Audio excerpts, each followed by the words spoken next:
presented by Vikas Films Recording Studio.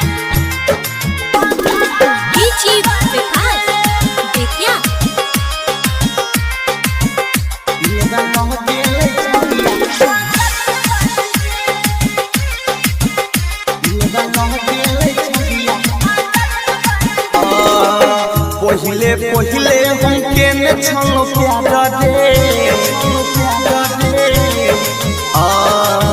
ए दिन जन तो नहीं कर तो याद रे पहिले पहिले हमके न छलो प्यार रे ए दिन जन तो नहीं कर तो याद रे खोजल के दोसर तू हमरा छोड़ के हे रे खोजल के दोसर तू हमरा छोड़ के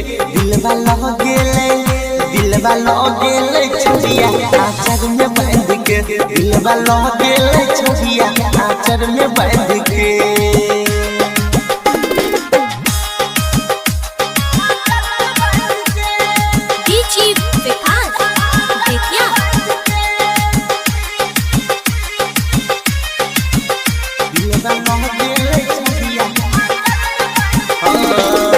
सुसला बटिला में उहे लौके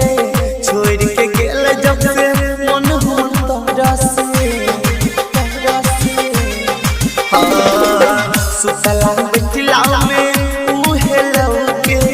छोड़ के गेल जब से मन हो तरसे करी हन प्यार याद तू जान के करी हन प्यार याद तू जान के दिलवा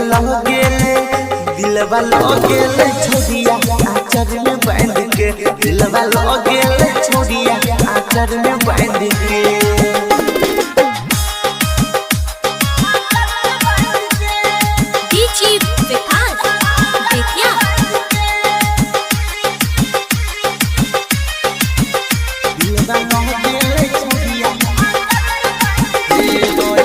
राइटर चंदन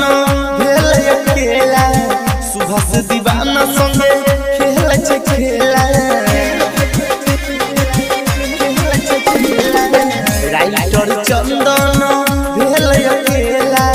सुभाष दीवाना संगे खेल खेला मोहरज सुन हम हेग कहन के